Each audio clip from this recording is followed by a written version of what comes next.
Hello and welcome to another edition of the eCommerce Odyssey podcast. I'm here with Andrew Forman from Givz. Andrew, would you like to tell us a bit about Givz, please? Absolutely. Thank you so much for having me. So the quick spiel on Givz goes as such. We see two huge trends happening in e-commerce these days. The first is that brands are trying to get away from discounts as much as possible, which I'm sure we'll talk about a little bit later. And the second is that totally separately, consumers are demanding some sort of purpose-driven activity from brands now more than ever. This is not a fad that's going away.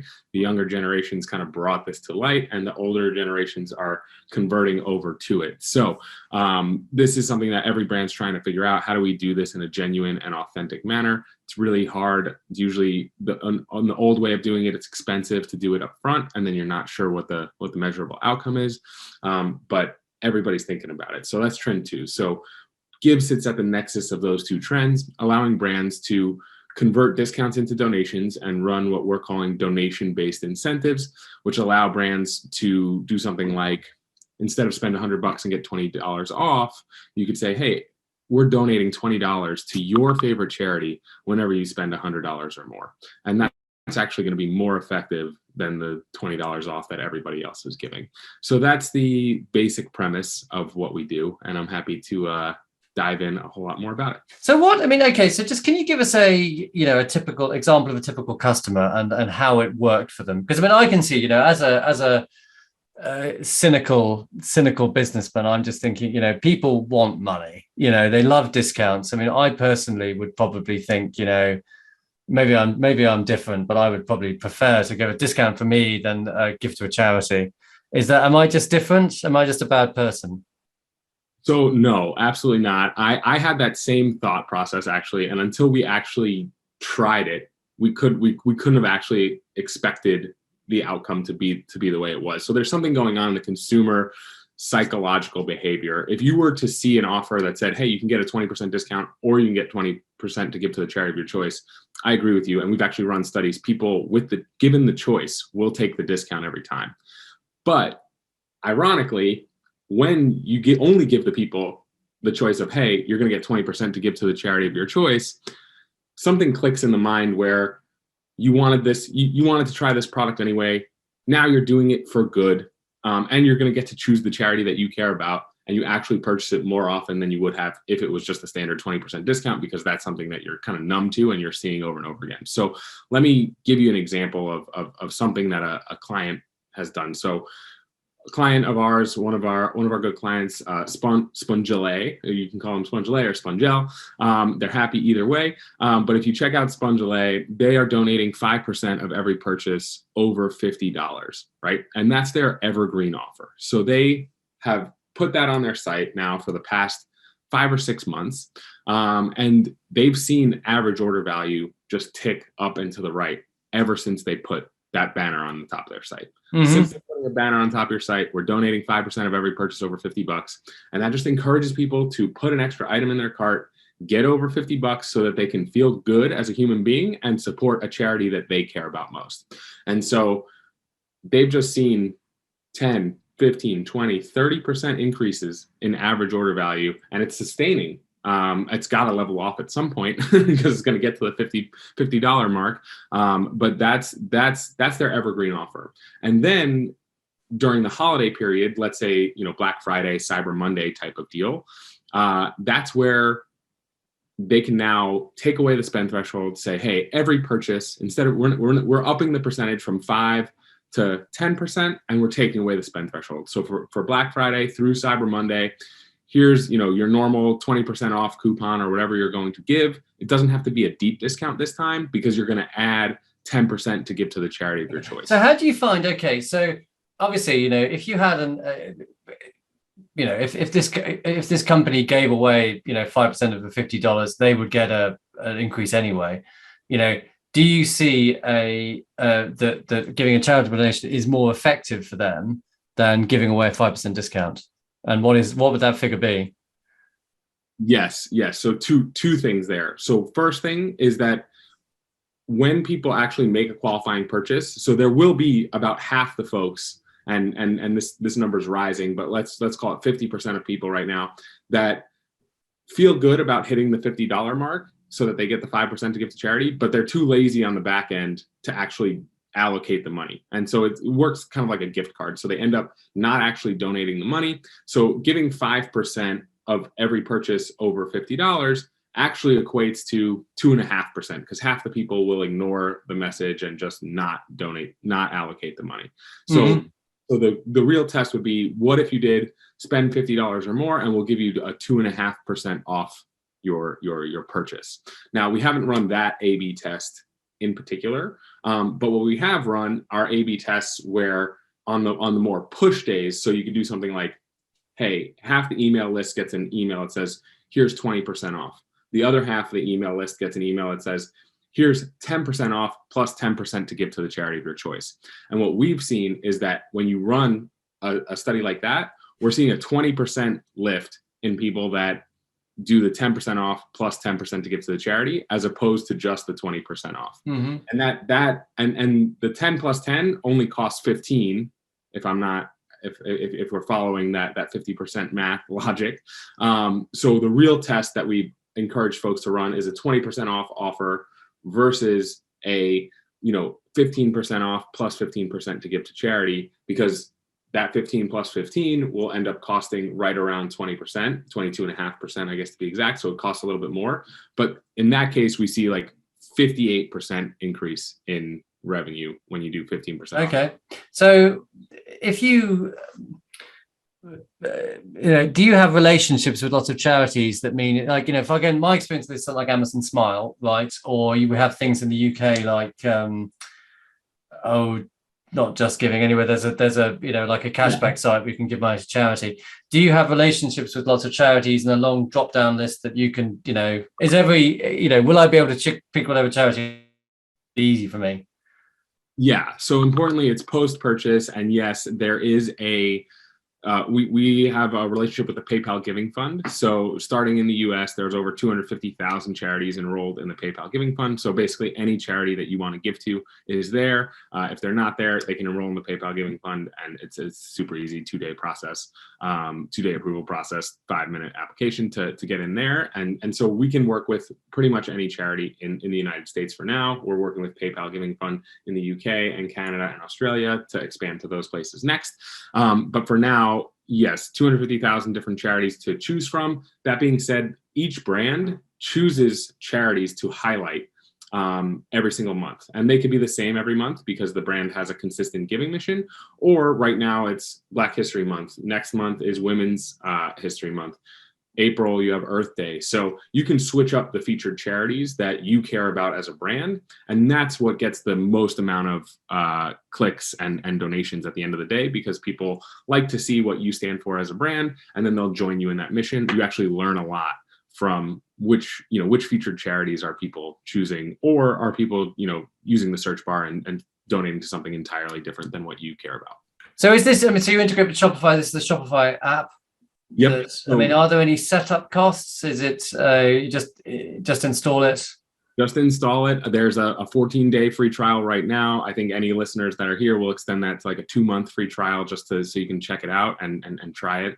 And we'll put a link in the show notes. But no more setup fee than that. Even once you get to the paid side of it, it's $99 a month, and then you pay only for the donations that people actually make. So if somebody spends $100, you give them $5 in credit to give to any charity that they want. They ignore that for 14 days. That doesn't cost you anything. If they do care and they donate the $5, they allocate it to a charity that's really close to their heart. At the end of the month, we tell you, hey, 10 people allocated the $5. You owe $50 to charity. You make one payment, and we allocate it to all the different charities. So do you charge a commission on the donation, or? Charge a commission on the donation, 10% commission on the donation. Some of our partners elect to add that on top of whatever donation. So if they owe $100 to charity, they'll pay $110. Some folks just pay the $100, and $90 gets distributed to all the different charities. Okay. So, do you find that consumers are driven by factors other than price? I mean, that's basically what you're saying. It's not all about the money. Give me the money. It is not all about the money. I think that this is something that we've been seeing shift over the past 2 decades. This is quality has always been a buying factor, right? And that's something that's coming back in a huge way. People are making buying decisions based on, how the brand is perceived and how they're going to be perceived buying from that brand. Ultimately, we see with our own first party data that people are responding to genuine offers to help whatever causes that they're most passionate about. So if you can actually lock into somebody and let them know that you care about what they care about, price really starts to not become a factor. Saving an extra $6 versus getting $6 to give to a charity of your choice, it's massively different. It's massively different. And we've seen it actually flip and outperform when you get $10 to give to a charity of your choice, as opposed to, oh, blah, blah, blah, another $10 off. That's what every single company is giving me $10 off to buy right now. No company is giving me $10 to really support any charity. So it's a kind of a differentiating factor between these different companies. Absolutely. Okay. So, is this, just presumably just one way that brands are embracing social responsibility?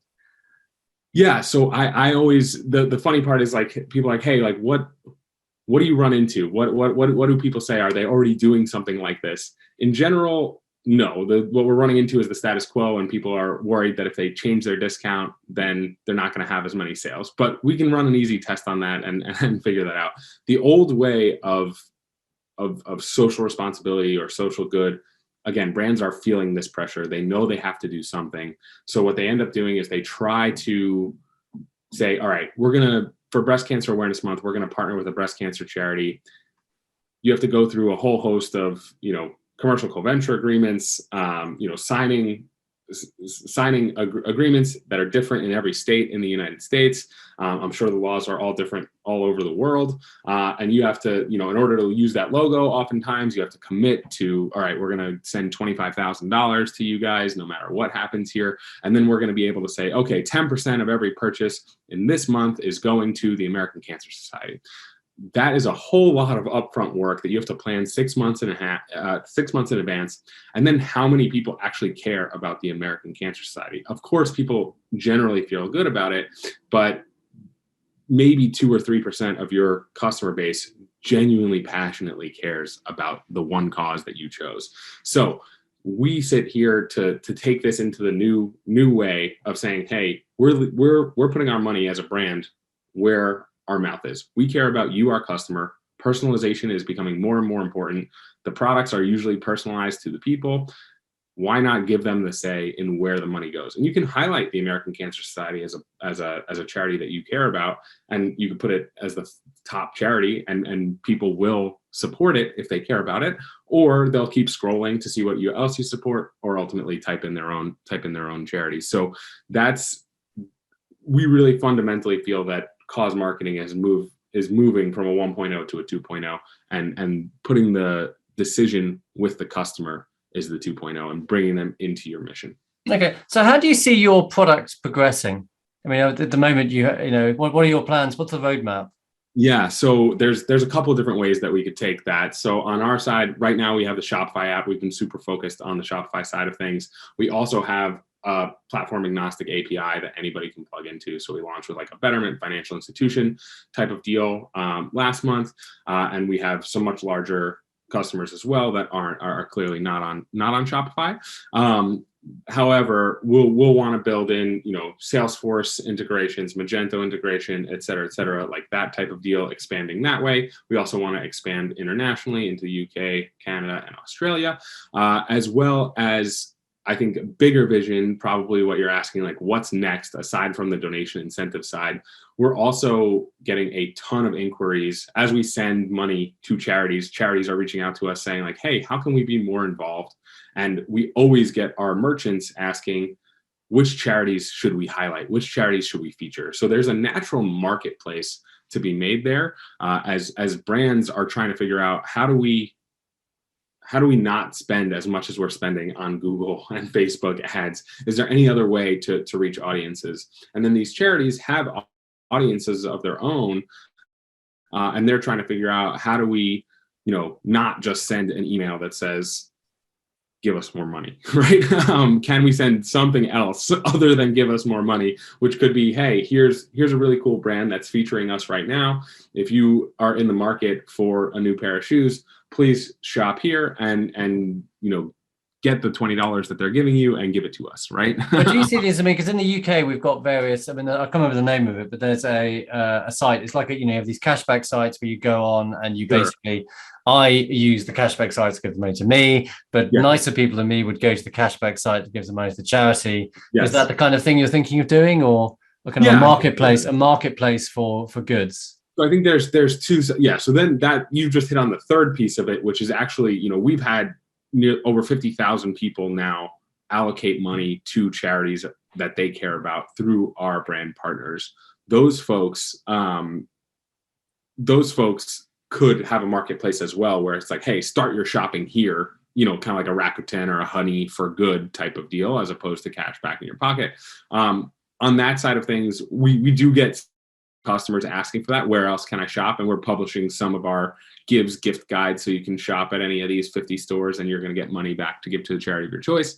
But that's a whole separate thing. What I'm talking about is a marketplace for charities and companies to meet each other and be able to do some marketing together without all the strings attached of commercial co-venture agreements and everything that goes on with That sounds pretty cool. Okay, so you've obviously met a lot of interesting charities. Which one has inspired you the most? Who's doing good work out there?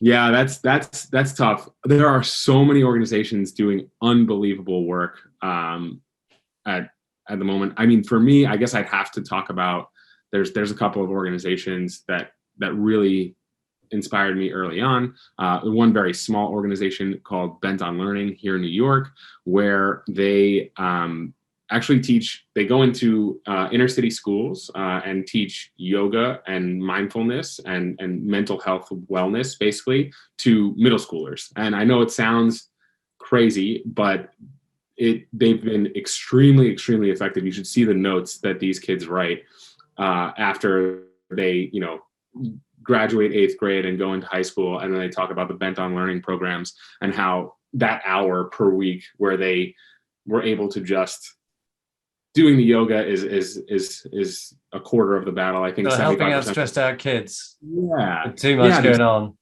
In your mind, so much going through that they're going through. I have a 3-year-old and a 1-year-old, and just, the 3-year-old's really becoming a real human being, and she has so much on her mind. And I just really think that, especially in an underserved population, going in there, taking an hour out of the day to just breathe and think about things and be able to de-stress and relax, especially at a young age, is just something that, I don't know, for me is super, super, super interesting. So that's one that I think I started to get involved there as much as I could. And then with COVID, you can't actually really volunteer or help in any way, shape, or form. Very limited in where you can go. But that one's awesome. And then there's so many more. I mean, Reconnect New York, or I think it was Reconnect Brooklyn, Reconnect New York. Now it's just Reconnect. Same with America on Tech now. So America on Tech trains folks who traditionally underserved populations trains folks to become engineers and